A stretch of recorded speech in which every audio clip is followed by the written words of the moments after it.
Hi, everyone. My name is Janet Smith, and I just want to welcome you here tonight. I'm hosting this webinar to hopefully give you a lot of great information about how you can get up and running online. We'll be covering how to use Zoom and some important Zoom settings, as well as how to work in Whizzimo. And this is specifically focused on tutors who use the Barton reading and spelling system with Whizzimo, because Barton and Whizzimo have they've put together a program that has the entire Barton program online and ready to go using the Whizzimo tools.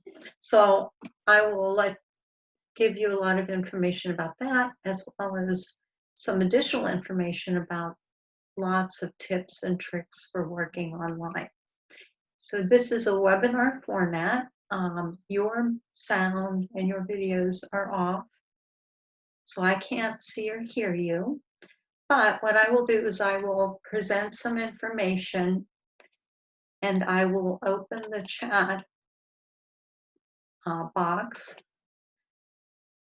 And so if you have any questions at any time, please feel free to put them in the chat. And I will continue to talk. I'll talk a little bit and then I'll pause and I will look at the chat and see what questions you have and try to answer them. I'm working by myself. I don't have anyone monitoring with me. So I'll do the best I can and hopefully I will get your question answered. And then I will continue to give some more information and pause again.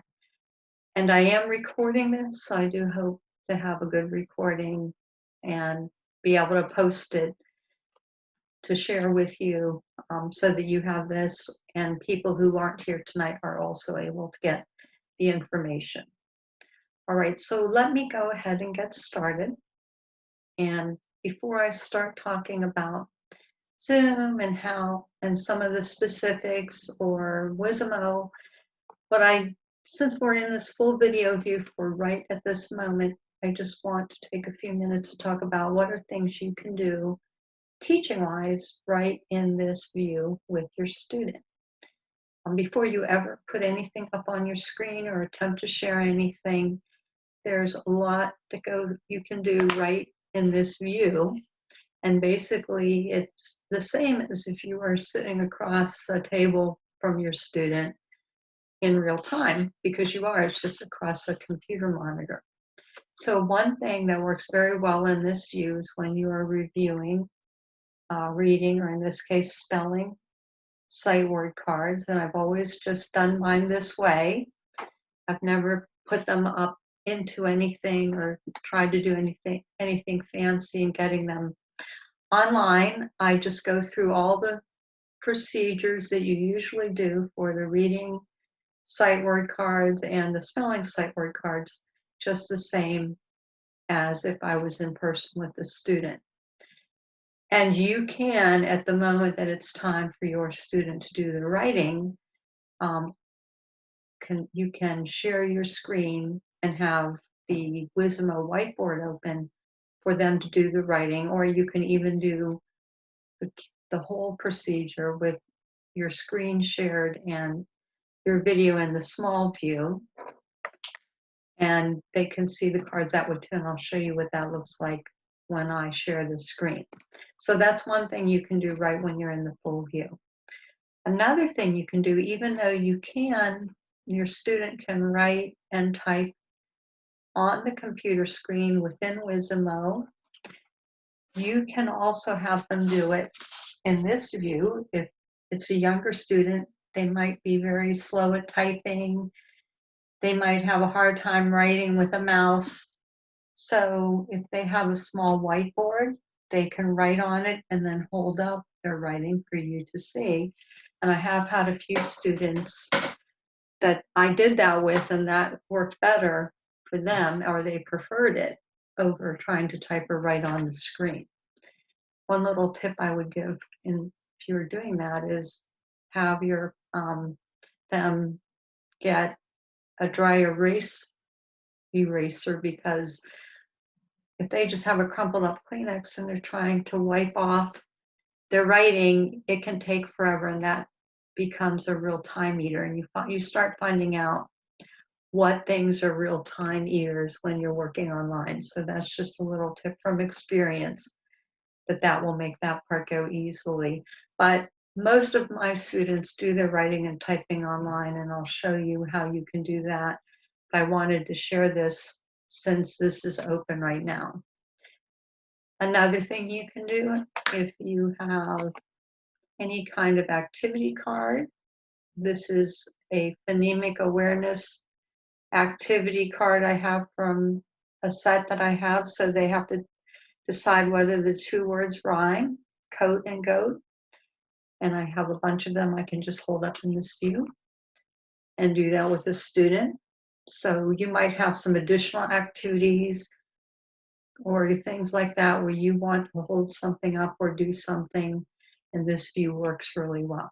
So I just wanted to share that to start out with. A final thing I should say, talking about foundations and sounds, I've done that online with students. And what I've done, you have the student leave about 12 to 15 inches of workspace. They need to be on a table big enough so they have that amount of workspace in front of their computer, maybe even a little bit more than that. And they're able to get a rental kit from Foundation in Sounds, and I don't know what the price is, $70 to $80. Okay, I think I need to make this chat open for everybody. I just noticed it was only panelists, and I don't have any panelists, so nobody's typing anything, so it should be good now if you want to type anything. But if you have Foundations and Sounds, they can get a rental kit which has everything, all the cards and the sound pictures and so forth. And you send them a picture of how it should be laid out. So you would have the, the quiet tongue sounds, the vibrating ones, and the same thing with the lip sounds laid out, and leave a works area open in the middle. And then you hold up the card you want the student to put down to work on. So if it's the sound stoplight card, you say, go ahead and put this down. We're going to do this. And the parent just has made sure everything's set up, and they do it. You can do it right across the screen like that. And then if they tilt their camera down a little bit, the top part of their computer, if it's built in, you can see the cards and make sure that they have good lighting, so that helps as well. And you can see what they're doing and check on it and work right over online with it.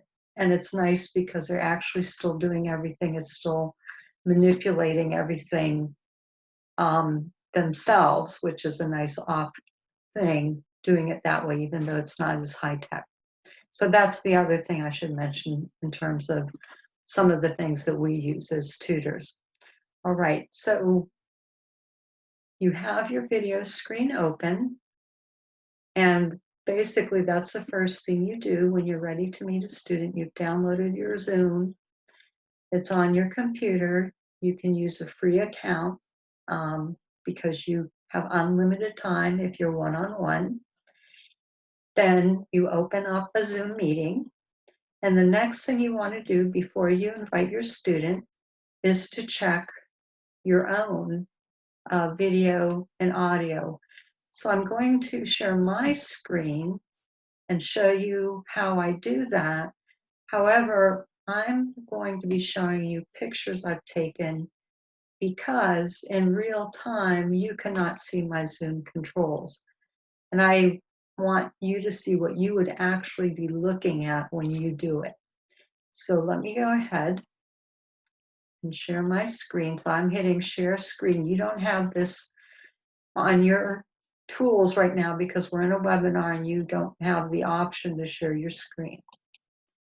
All right, so when I share my screen, you can see it pops into a smaller window, And then whatever I have open, I have a slideshow that I'm about. It's only a few pictures, but I'll be opening that in a minute. So that's what you're looking at in terms of what I have open on my computer.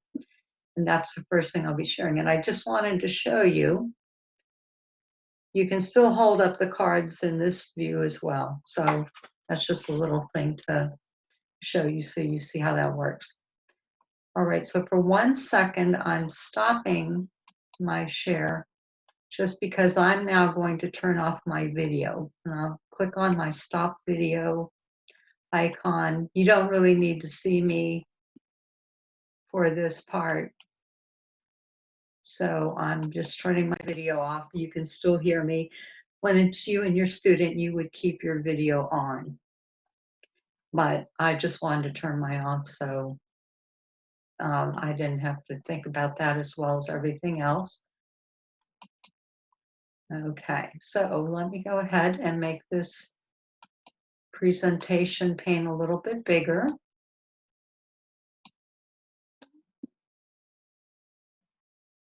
And so here you would have how to tutor online using Whizzimo and Zoom. And when you sign on, this is what you see, except you will see yourself.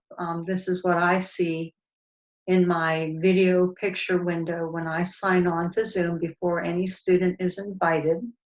If my video is open, then I see myself, and now I want to check my audio settings. So if you look down here, there's the microphone, and beside that, there's a little arrow you can click on that opens up this menu. And where it says audio settings, you would click on that, and that will open up your audio settings. And when you open up your audio settings, then this is what you see. You have all the other places you can go to as well, the general settings, video settings.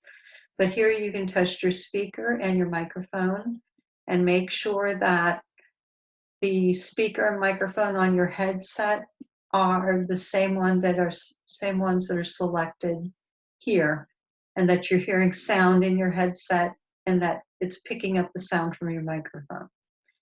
Underneath that, the most important thing you want to check is automatically join audio by computer when joining a meeting.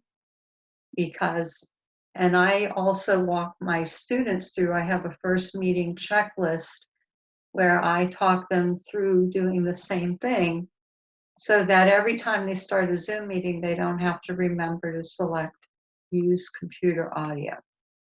All right, so that's the most important audio setting if you just want to get up and running. The next thing you want to do is check your video settings. You could go right here, but let's say you're back out in the view here. You would click on the little menu next to the camera and it says video settings and select that. And then the most important thing, you can see what you look like and check how everything looks in your video view. But the most important thing that you want to select is Mirror My Video. And you want your student to also have that selected in their Zoom controls, because that ensures that when you hold that writing up, like the card I held up, that your student is not seeing it backwards, and vice versa. If they ever hold something up, then you are seeing it in the correct way as well. So that's the most important video setting that you want to check before you would go ahead and start having a lesson with your student. So after you do that, you're ready to invite your student. So in a normal meeting, if you turn off your video, and you usually would not, you would have it on, but if you turn it off, if you have a picture uploaded into your Zoom account, then they will see your picture. So I'm just letting you see that. So when you are ready to invite your student, you would click on this menu item which says invite. And again, you aren't seeing that in your controls tonight because you are in a webinar and you can't invite anyone. And once you click on invite, a box opens up and you have the opportunity to send an email invitation. You click on the email and open it up, and you have to type in your students or your family's email and send that to them. And on their end, they need to be ready to receive it and open it up and click on the link. And when they click on that link, then they will be in the meeting with you. So there are other ways you can join a meeting or start a meeting on Zoom. I just want to give you one straightforward way that you can learn and you can teach your students, that everybody can do when you both have an email account. When you get comfortable, feel free to go and investigate other options for signing on. But this is just something you can do quickly, and it works, and it's easy to describe to people. So I want to get you up and running. All right, so you have invited your student, and now they've joined you in the meeting, and now you want to share your screen with them. Let me go back here once. Now, normally they would see me, I would see them, but when you want to share your screen, because I have materials on my screen, I want to open my Whizzimo and share it with them, I would select Share Screen here. And when I select that, and that's what you would see, this menu opens up and you have a lot of choices about what program or open browser window you want to share with them. I always select Whole Screen, which is in the top left corner. And if you think you are going to need to share your computer sound, if you're sharing a video with the student, or if you are playing a game that has some sound effects, then you want to check that Share Computer Sound. If you don't, they will not be able to hear the sound on your computer. So select what you want to share, and then after you do that, you would hit Share. And at that point, what is open on your computer and ready to share with them comes up. So in this case, it's a Whizzimo screen that I had. That's what they will see, and then you will be up in the corner, and their picture will be underneath you when you do that. And that's how you would share your screen. Okay, let me pause here. I've shared a lot of information. If you have a question, go ahead and type that in the chat right now. If there are no questions, I'll continue. It's just so I'm not seeing anything come up in the chat. I'm hoping that I did not have it disabled. I apologize if you're trying to type. Okay, could you go back to the invite? There is somebody out there. Okay, good. All right, so let's go ahead back. You want to invite a student. You would click on, you don't have this right now on the bottom of your video picture or in your Zoom controls because you're not in a normal meeting that you just started. We're in a webinar. But when you just start a regular Zoom meeting, you will have that invite icon down at the bottom of your video screen. And when you click on it, it will open these emails, invites. You have to select email, and then you can click on that and send an email link to your student. Okay. Somebody said, I missed the first 10 minutes. Will you let me know if I can access this recording? Yes, I'll definitely let everybody have the recording. I'll put that in. I think an email goes out the day after the webinar, and I'll put the recording link in it so you'll have access to the whole thing. All right, it says, do you use Chrome to access Whizzimo? I believe they recommend Chrome as the browser that you should use. So yes, that's what I use, but you can use other browsers. So you can try, if you have one you prefer, try using it in there and see if it works well, and it might be fine. Wow, thank you so much, all the way from Brisbane, Australia. Welcome from Australia. Glad to see you here, Nicole. And do you have to use a headset? You don't have to. You can hear your student, and your student can hear you through your computer speaker. Usually those speakers are not as good a quality. I'm wearing a headset with a little microphone, and let me just, that's right near my mouth. It's the least expensive Logitech computer headset with a mic. I bought it 4 or 5 years ago, so it probably, this particular model doesn't exist, but it was between $20 and $30 at the most. But my student can hear me much better because I have that microphone right by my mouth. And it really will help you to hear your student if they wear a headset with a microphone by their mouth. And some people have very strong opinions about particular ones. I just get the cheapest one that works, and that's what I use. But other people like even nicer ones, but I don't believe you have to worry about that as long as you have the basic headset with a microphone. I would not recommend that your student use earbuds with the mic hanging down on the wire, because that rustles around on their shirt and it doesn't pick up how their voices clearly. Plus, you're hearing a lot of rustling in your ears from that. All right. So we'll get back to the Whizzimo question later about why there's a blank space between the X and Y, but well, I'll just answer that one. That's going to have the yellow Y when they introduce val Y in a later lesson. And because hasn't been introduced yet, it's not on the tile board. So it's just like the tile app for iPads and Androids. You get the tiles for every lesson that you need when that lesson comes up. So, and yes, when you open your screen, somebody said, do you have the Whizzimo open already?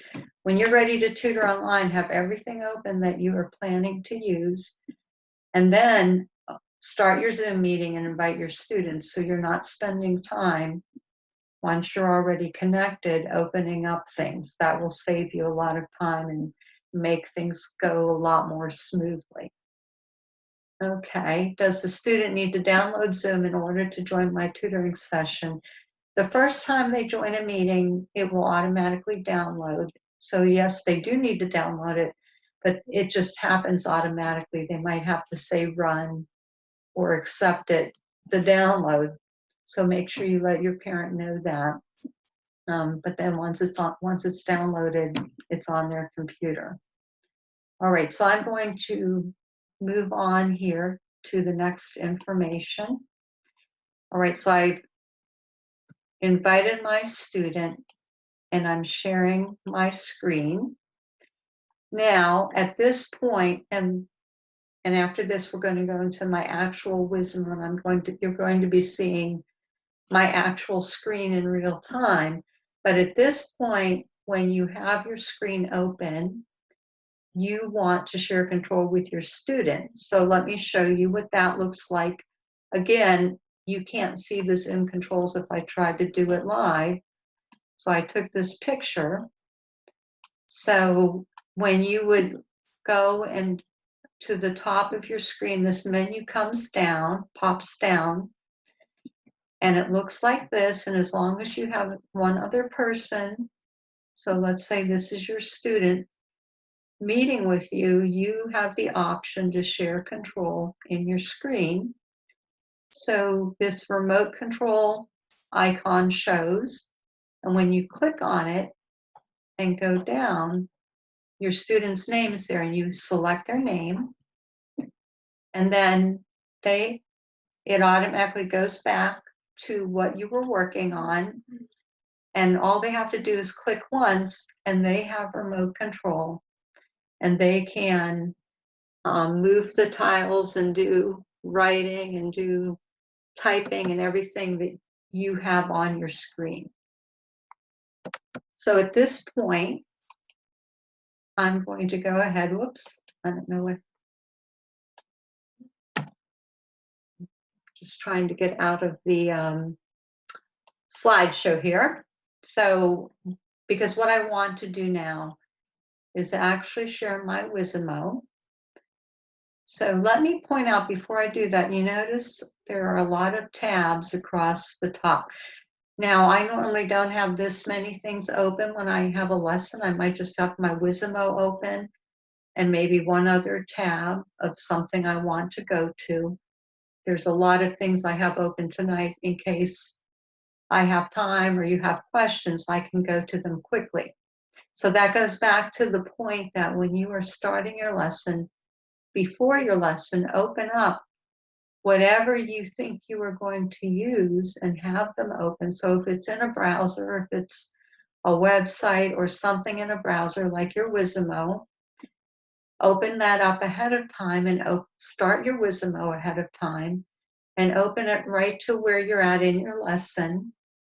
And that way it's all ready to go when your student signs on. And then you may have some other things like programs that you want to use.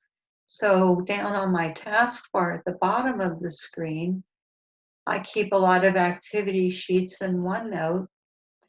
So I have that pin there and I have a sheet open. So when I'm ready, and I'll go to that after I show you a little bit about Whizzimo, when I'm ready to do that, I just go and click on that and it opens up the activity sheet. So you're quickly going from one thing to another without eating up a lot of time opening and closing and looking in your files. All right, so now I've switched to opening up my Whizzimo account. And you can see, this is what you see when you open yours up. You have your name up here in orange. And I made a second one just because my first name, I have a lot of workbooks and I don't want you to be confused by all my clutter from when I use Whizzimo, even above and beyond, what's in Barton. So you, in order to access your Barton levels, you would click on your name and that opens up a menu over here. So we're just going to click on book 3 and open that. And that opens all the lessons. So you could click on right here, or you can click on where it says lesson plans. It opens up the exact same thing. So if you have level 3 of Barton on your Whizzimo, you have all the lessons pre-built right in. So let's go ahead and open up lesson 6. So I would click on view more and begin lesson. And at this point, you still have your manual in front of you. You will still be teaching from your manual. This just opens up your tile board or your whiteboard or your activity page that you need that goes along with the lesson so that you can do those things online. So this has opened up the first step. So the first step in level 3, lesson 6 is going to be the very first thing that opens up. So in this case, if you look up here, current lesson plan step, part A, review your vowel sounds. So you would use this open tile board to review your vowel sounds. And you would do that with your student. And then after you do that, you would click on here, and that opens up every step in the lesson. And they're all in order. So if you want to review the extra practice page next, you would click on step 2. And whenever it's a practice page or the sentences or the phrases or anything is called for at a certain part in the lesson, they have that loaded right into Whizzimo at that point. All right, so for this extra practice, you add a gloss letter to the words that need one. So remember, at this point, I'm sharing control with my student. So they can go up and pick a color, and they can add that letter just by drawing with the pencil tool.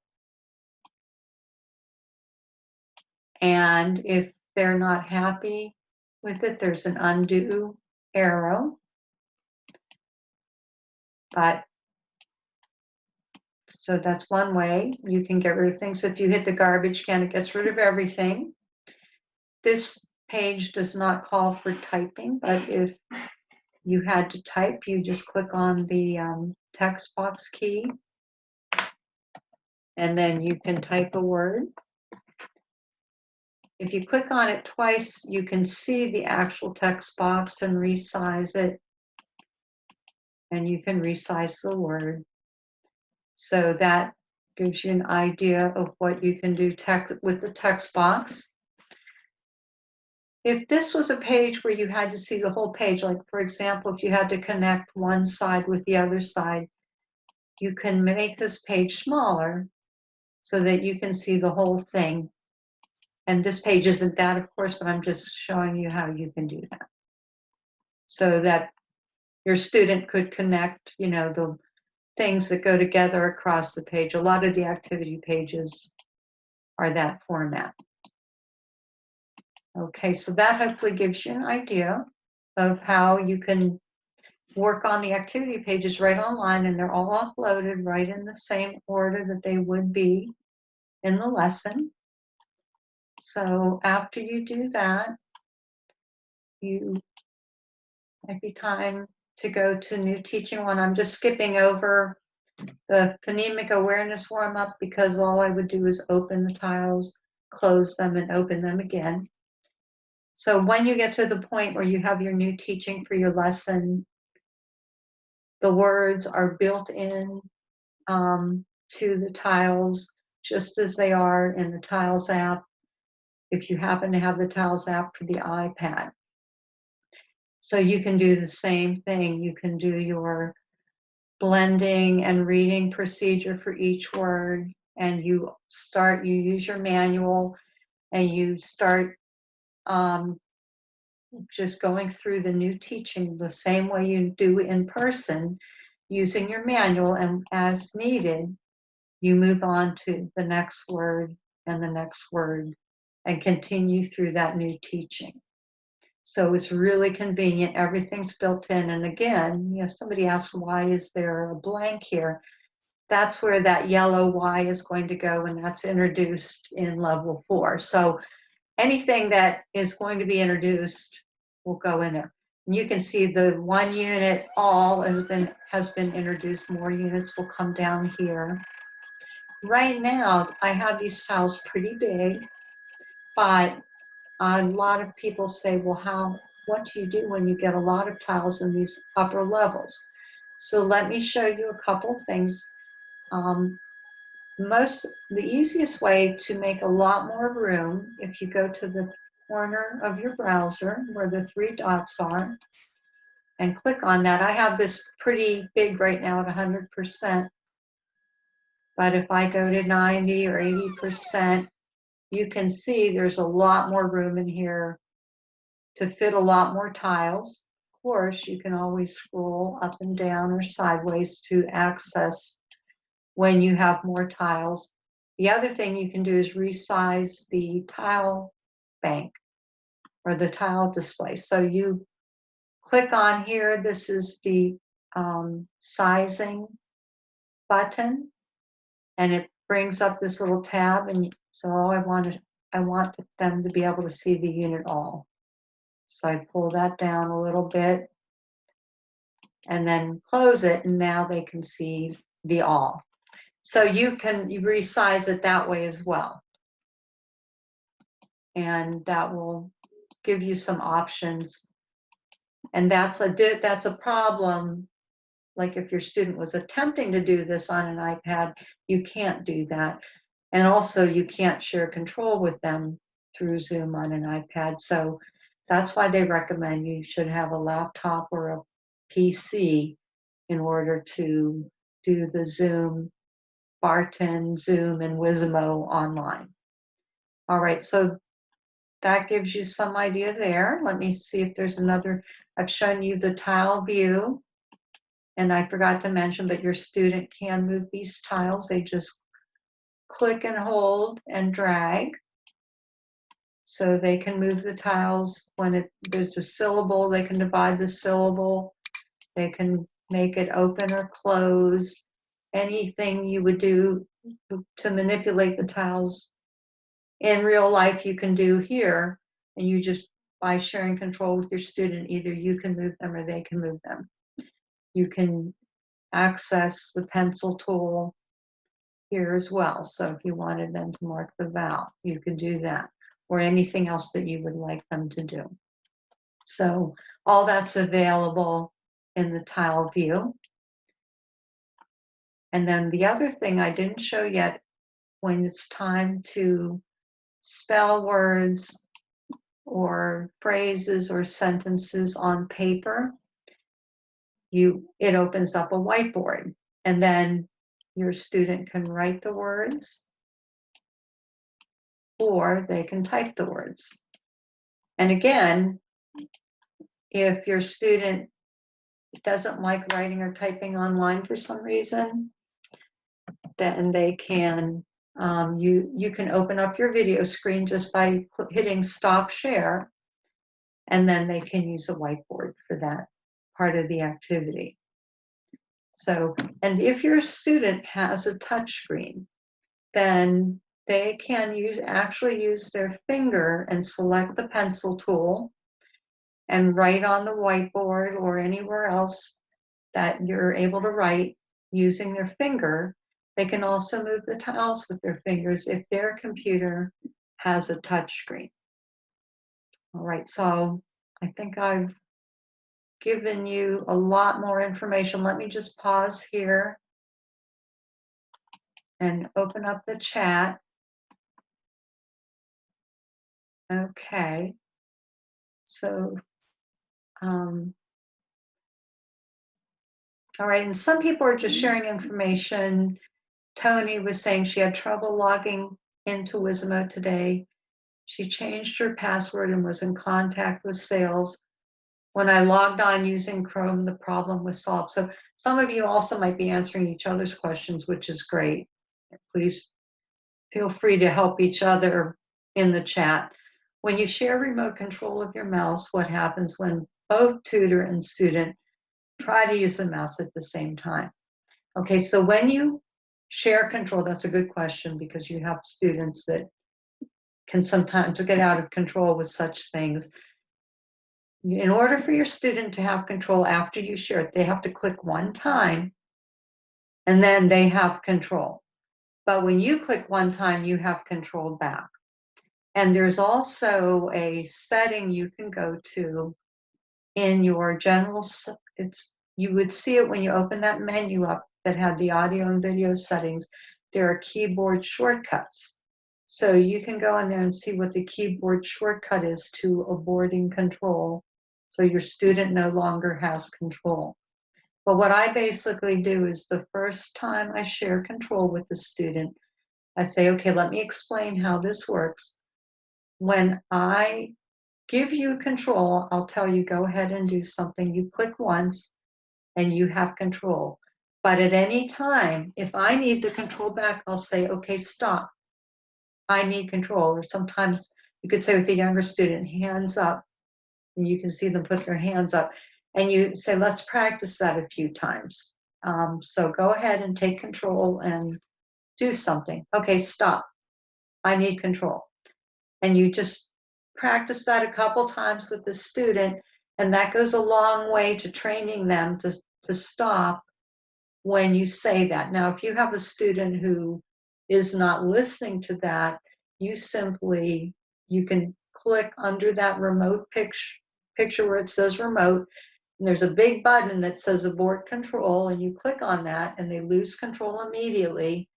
And then you just say, okay, I'm going to control things for a while, and they can dictate the spelling to you. They can tell you what tile to pull down. If you really need to back away from that with a student who's particularly tempted to move it and play with it, you can do that and then say, after some time, say, okay, let's try this again and see if you're ready to listen and stop when I ask you to stop, because I would really love for you to be able to do this. And they usually will get the idea, but you do have that ultimate control since you're leading the meeting. Okay, do you ever have students write words, letters using pencil and paper? So you can do that. Maybe if you have them use a notebook, a spiral notebook or a notebook that's easy for them to write on and then hold up so you can see. And shouldn't they have practice doing that? I think especially with younger students, you might feel that's important.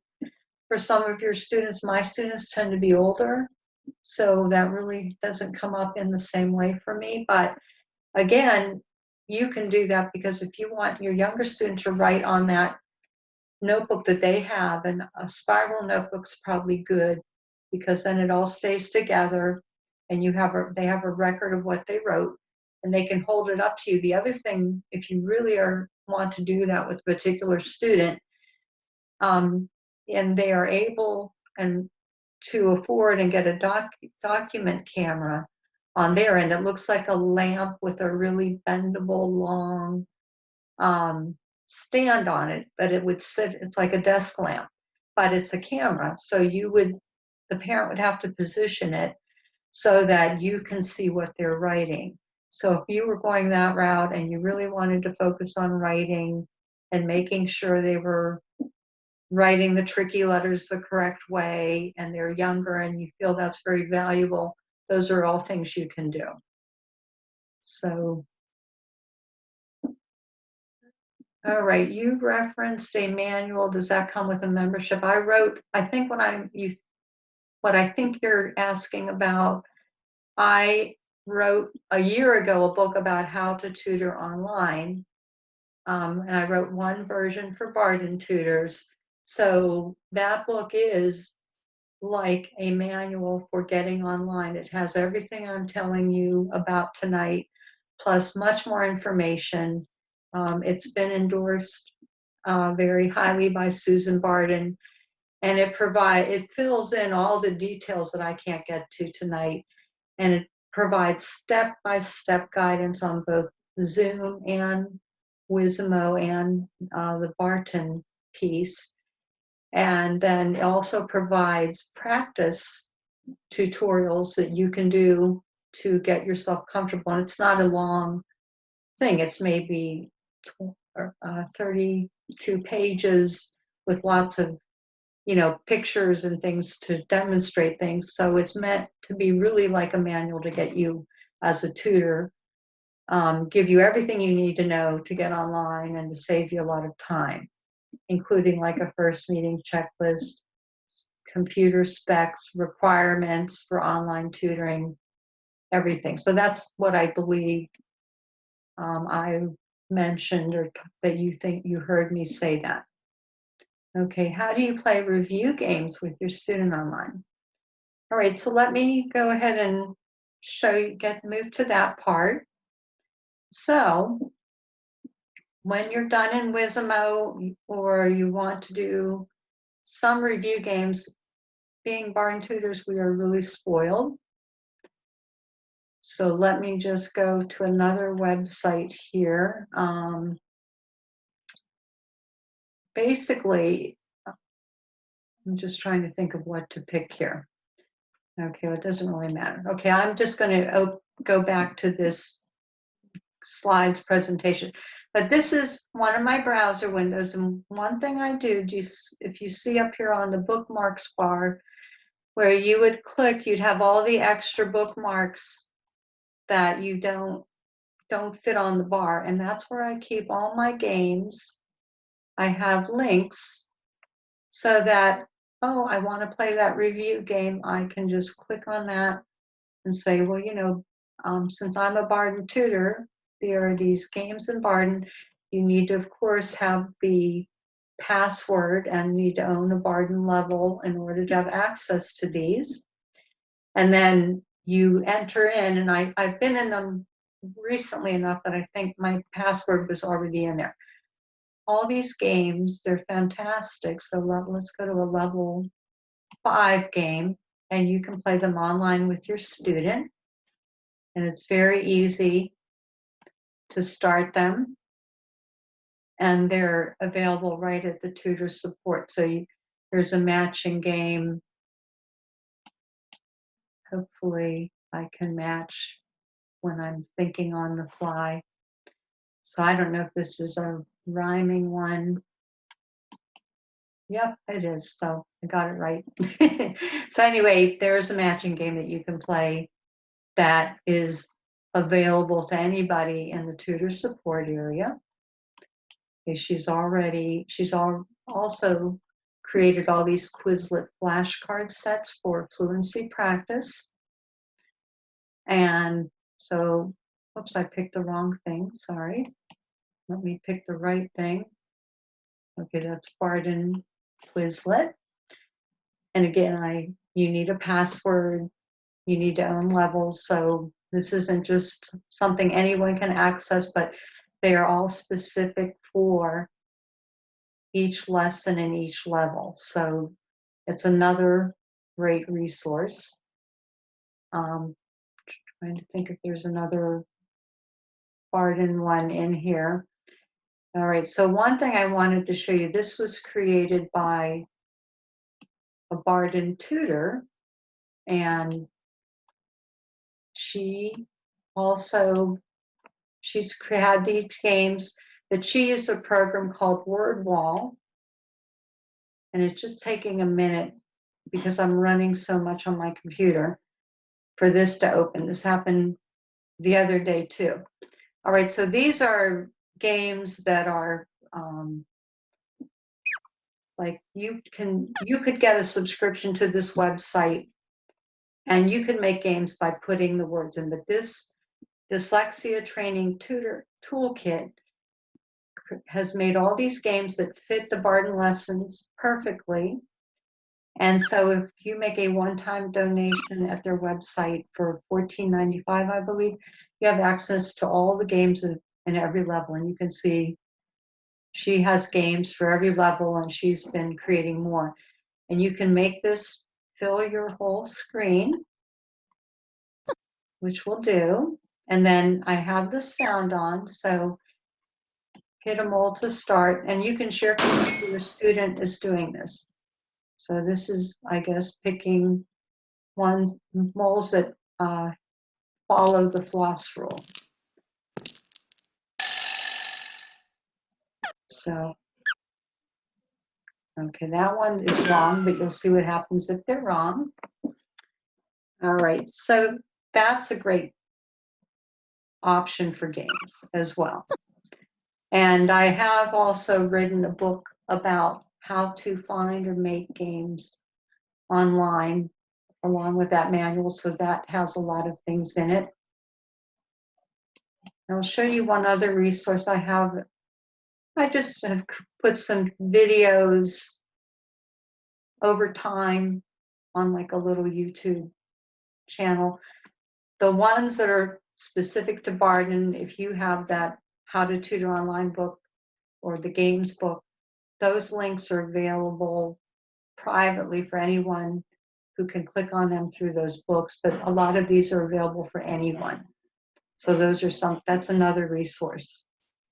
Okay, are the extra practice pages 3, 4, and 5 for each level included in Whizzimo?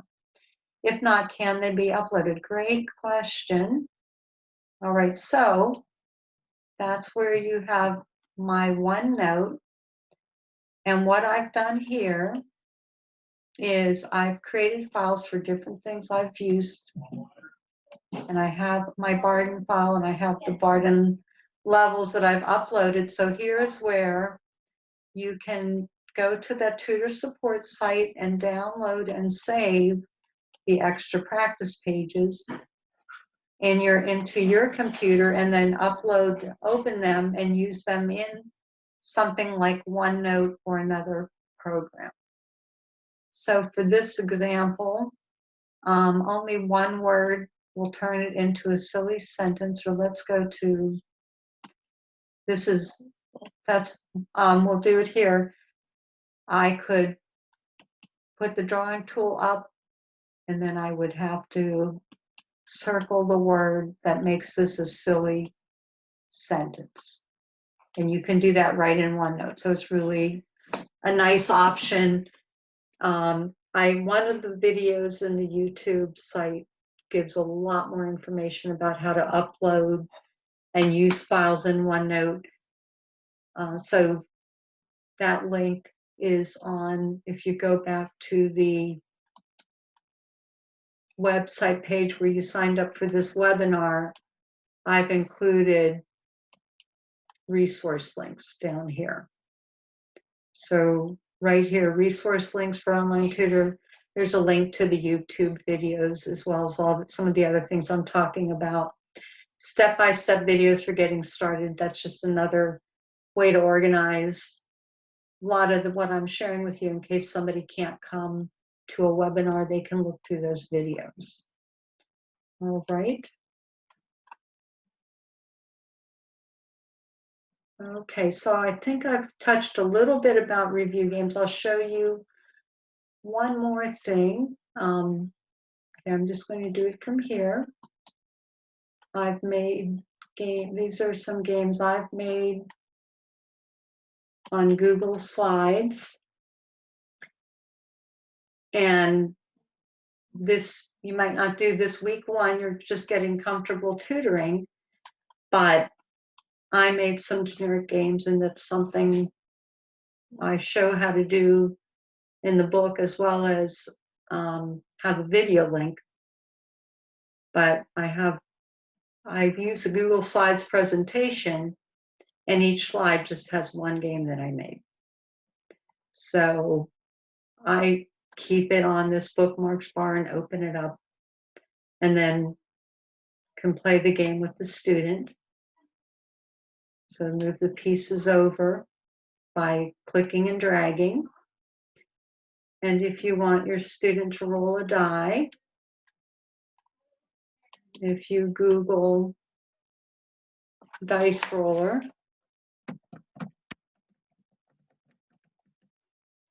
that just brings up this little dice roller. You can pick what number you want. And when you're sharing control, they can roll it. And then you just click on your game board again and move your piece, or you can minimize that screen and have it in the corner of this one. Okay, so we still have a little time. I think I've hit the basic information. So please, this is the time to ask questions in the chat, and I'll do my best to answer them. So anyone, please feel free to chime in if you have a question.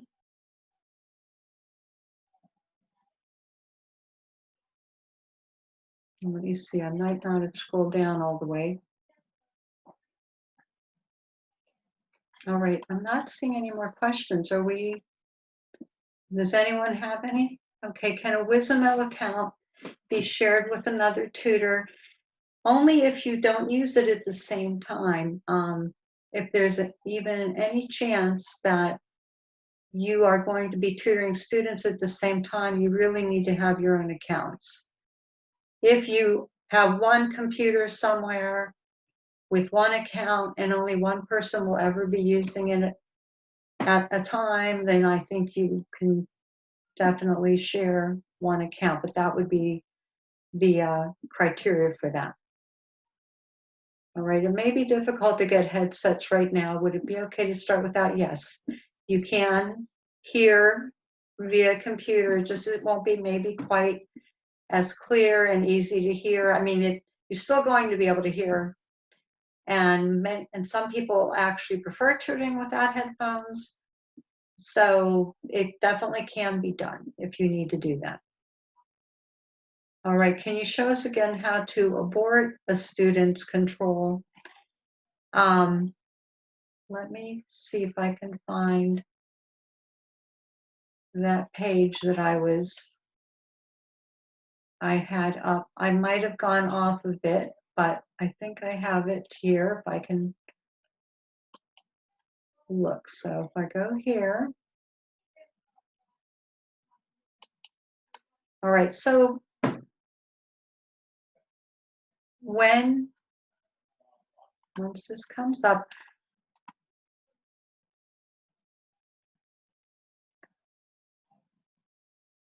okay, I guess I don't know why it's not showing that. I think it's taking a minute. Okay, here it is.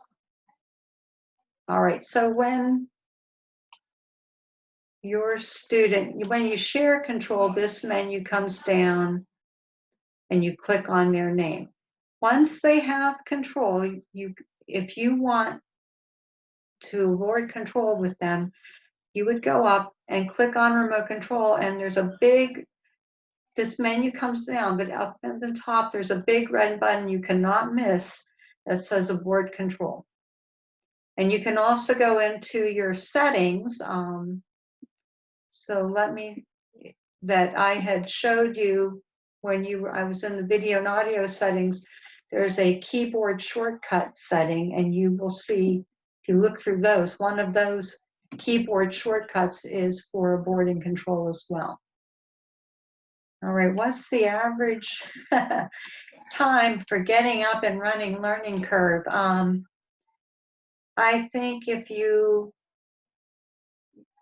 get information, I would recommend something like my manual, because that will definitely help, and it gives you step-by-step practice.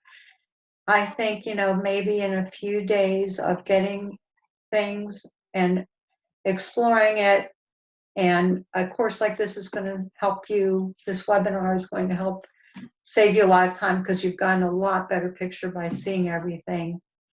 Probably, in a few days you can be up and running. Now, if you've looked through things and practiced a little bit, in 1 or 2 days, you can be up and running. Now, you may not feel comfortable until you've done it a few times, but that's how we all learn. We dive in and just start doing it. And I'm having that experience this week because I have never in my life done a group meeting or a webinar. You don't even want to know what the first ones were like when I did them.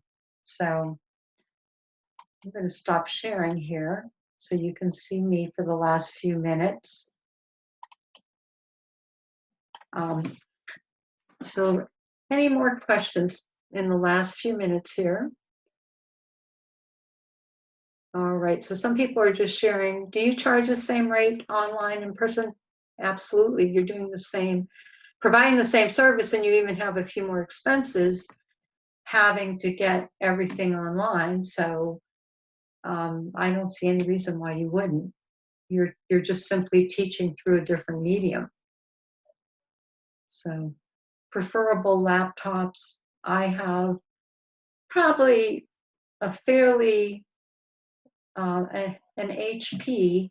I'm planning to, when I can save my pennies, get a little bit nicer one with an even higher memory. I have 8 megabytes RAM. I'd like to have a little more power in my computer, and a better camera, things like that.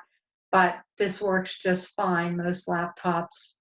And I have those requirements in the book, but also on the Facebook page for online tutors. I've uploaded that file. So it talks about the basic requirements.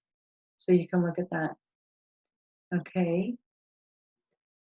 That going rate for tutoring is a great thing to post in in one of those online groups. And you're going to get a very wide range of answers for that. And you really have to decide based on your experience, your certification level, where you're located, all those things are big factors that will affect your rate. All right, so I think I've covered things with as much as I can in this time. This is being recorded, so I will try to get that up and send a link to you with the follow-up email. I hope this is one thing that helps you on your way. I know that you will pretty soon feel like very comfortable, even though now it's hard to imagine that, and you'll be doing great, and you will have a new skill set that you'll be thankful that you have well beyond everything that's going on right now. So it'll be one of the best things you had to scramble and learn in terms of something that happened to you that you weren't expecting. You'll be grateful that it did. All right, thanks everybody so much. And I'll look forward to continuing to see you in online in different forms, and I wish you the best. And good night.